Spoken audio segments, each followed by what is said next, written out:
So in the previous lecture we have discussed about the brain और brain के अंदर मैंने आपको forebrain, midbrain, hindbrain बता दिए, forebrain के components बता दिए, उसके functions.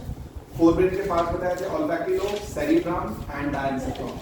Hindbrain का पार्ट तीन थे, pons, medulla और cerebellum. Now we are going to start about the spinal. जैसे आपका brain protected है inside the cranium और brain box. हमारा ये जो क्रेनियम है स्कल का ये वाला पार्ट, इसको ब्रेन बॉक्स भी कहते हैं, क्रेनियम भी कहते हैं. इसी तरह से आपकी और मेरी spinal cord is protected inside the cartilage. Yes. That is my spinal cord में क्या होता है? Okay, now listen. ये this is your spinal cord. Listen. Yes sir.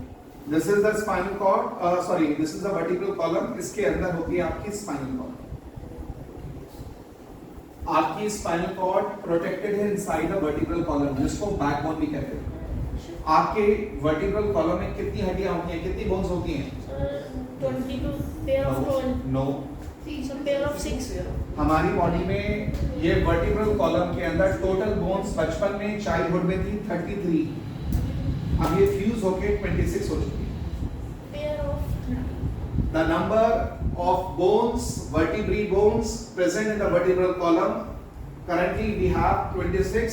Earlier in childhood they used to be 33. इनका number 33 था, अभी 26 है. पहली बात सुन लीजिए, स्पाइनल कॉर्ड. स्पाइनल कॉर्ड आपके ब्रेन का एक्सटेंशन है. ब्रेन का एक्सटेंशन है स्पाइनल कॉर्ड. इसका मेन का अच्छा, इसमें से ना जो नर्व्स निकलती हैं, ब्रेन से निकलने वाली नर्व्स को कहा जाता है क्रेनियल नर्व्स. ब्रेन से निकलने वाली जो नर्व्स होती हैं उनको क्रेनियल नर्व्स कहते हैं. कितनी होती हैं? 12 पेयर्स. ब्रेन से निकलने वाली जो नर्व्स हैं उनको कहते हैं क्रेनियल नर्व. वो 12 पेयर्स होती हैं. और स्पाइनल कॉर्ड से जो नर्व्स इवॉल्व होती हैं वो होती है कितने?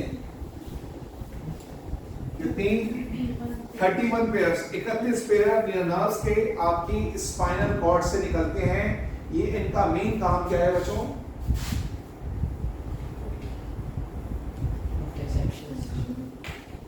इसमें रिफ्लेक्स एक्शन. रिफ्लेक्स एक्शन का मतलब समझ लीजिए.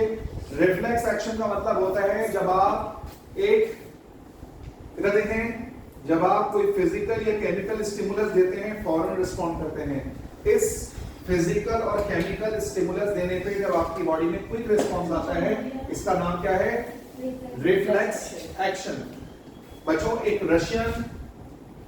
रशियन साइकोलॉजिस्ट हैं जिनका नाम है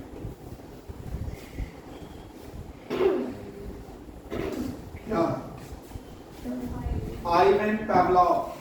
एक बहुत फेमस एक साइकोलॉजिस्ट हैं. इनका एक बड़ा फेमस एक्सपेरिमेंट है क्लासिकल कंडीशनिंग का. क्लासिकल कंडीशनिंग का एक एक्सपेरिमेंट का बड़ा फेमस है. इन्होंने क्या किया था? एक एक्सपेरिमेंट किया था. एक डॉग को एक पिंजरे में बंद कर दिया. एक डॉग को एक पिंजरे में बंद कर दिया और उसके ऊपर एक बेल लगा दी. एक पिंजरे के ऊपर एक बेल लगा दी और उसके बाद एक डॉग को उसके अंदर बंद कर दिया.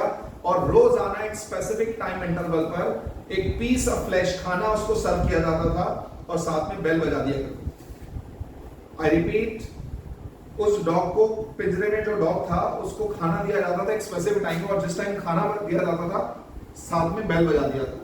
रोजाना खाना देते वक्त बेल बजाते थे, जिससे क्या होता, उस डॉग का सलाइवा गिरना शुरू हो जाता था, सलाइवेशन स्टार्ट हो जाता था. ऐसा काफी दिन तक ये करते रहे. काफी दिन तक वो खाना सर्व करते थे, बेल बजा दिया करते, खाना सर्व करते थे, बेल बजा दिया करते थे. एक दिन आया कि उन्होंने डॉग को खाना नहीं दिया, सिर्फ बेल बजा दी. बेल बजा दी तो बेल बजाने पर भी उस डॉग का सलाइवा गिरना शुरू हो गया. इसका मतलब उसकी बॉडी में कंडीशनिंग हो गई थी कि बेल रिंग होगी तो मुझे खाना दिया जाएगा. इसी तरह से आपकी बॉडी में भी अगर आप एक स्पेसिफिक टाइम में, अगर आप रोजाना 1 o'clock और 2 o'clock लंच करते हैं तो आपकी बॉडी में अपने आप उस टाइम भूख लगनी शुरू हो जाती है. अगर आप रोजाना एक स्पेसिफिक टाइम पे सोने के आदी हो तो आपको उस टाइम पर आपको नींद आनी अपने आप शुरू हो जाती है। तो इसको कहते हैं कंडीशनिंग। जो काम आप रेगुलरली करते हैं उसकी वजह से आपकी बॉडी उसकी यूज टू हो जाती है, इसको कंडीशनिंग कहते हैं। खैर बच्चों, रिफ्लेक्स के बारे में हम आपको बता रहा था कि आपकी बॉडी में किसी स्टिमुलस देने पर, किसी फिजिकल या केमिकल स्टिमुलस में देने पर आपकी बॉडी में क्विक रिस्पांस आता है, उसको रिफ्लेक्स एक्शन कहते हैं। और ये रिफ्लेक्स एक्शन हमारी बॉडी में कराने के लिए स्पाइनल कॉर्ड रिस्पांसिबल होती है। दो टाइप के रिफ्लेक्सेस होते हैं बॉडी में। एक होता है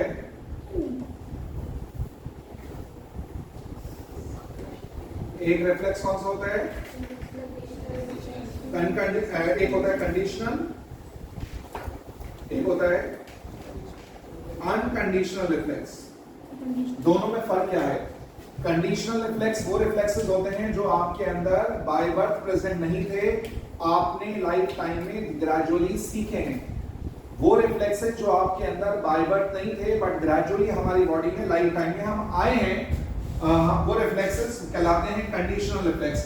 जबकि वो रिफ्लेक्सेस जो इंसान में, किसी भी पर्सन में बाय बर्थ जन्म से प्रेजेंट होते हैं, वो सीखे नहीं गए, हर इंसान में वो बाय बर्थ होते हैं, वो वाले रिफ्लेक्स क्या कहेंगे बच्चों? Unconditional reflex. फॉर एग्जांपल इधर देखें, कंडीशनल रिफ्लेक्स का मतलब देखिए, जब आप छोटे थे, बचपन में जब आपका नर्सरी में एडमिशन हुआ था, तो उसने आपने लेटर्स आपको बनाने नहीं आते थे, नंबर्स लिखने नहीं आते थे, तो आपको अर्ली फाउंडेशन में आपको लिखना सिखाया गया, आपको लेटर्स बनाने सिखाए। लेकिन अब कंडीशन ये है आपकी, अब आप कंडीशन हो चुके हैं, अब आपको कोई चीज बोली जाती है तो आपका हाथ अपने आप चलता है, आपको सोचना नहीं पड़ता कि ए कैसे बनाना है, बी कैसे बनाना है, सी कैसे बनाना है। तो आपकी फिंगर का जो मूवमेंट है ना, ये movement it is an example of a conditional reflex. आपने बहुत बार ऑब्जर्व किया होगा, बहुत सारे लोग या बहुत सारे बच्चे जब कंप्यूटर चलाते हैं, in the initial stage children search the keys, letters को कीबोर्ड पे तलाश करते हैं। लेकिन बाद में अगर वो बहुत ज्यादा हमको प्रैक्टिस हो जाती है तो आपने देखा होगा बहुत सारे लोगों की फिंगर्स अपने आप चलती हैं।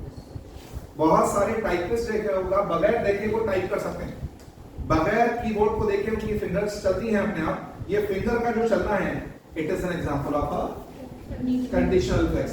देयर आर मेनी पीपल जो बगैर देखे उनके मोबाइल पे टाइपिंग कर सकते हैं। फिंगर्स, ये हाथों का जो फिंगर्स का चलना है और टाइपिंग का जो रिफ्लेक्स है, ये आपने और मैंने सीखा है, that is a conditional reflex.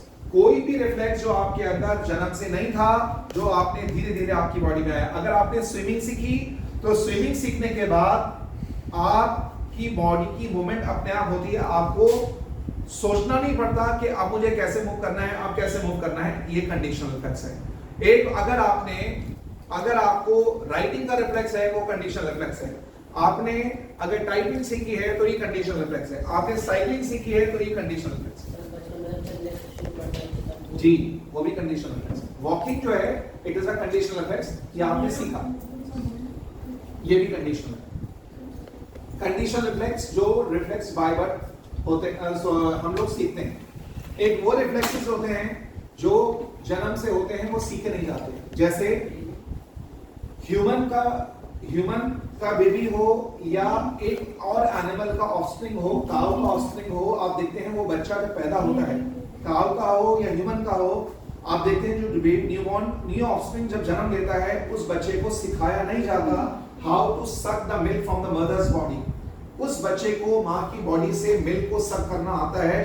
तो ये सक करने का रिफ्लेक्स जो है, फीड करने का जो रिफ्लेक्स है, ये किसी को सिखाया नहीं जाता, हर बच्चे में जन्म से प्रेजेंट है। ये वाला सक करने का reflex, it is N unconditional reflex. दूसरा, आईज को जब ब्लिंक करते हो, आंखों के पास कोई चीज आती है तो आप आईज को ब्लिंक करते हैं, प्रोटेक्ट करते हैं। तो आईज को ब्लिंक करने की प्रॉपर्टी आपने कभी सीखी नहीं है, हर इंसान में बाय बर्थ जन्म से प्रेजेंट है। It is an example of unconditional reflex.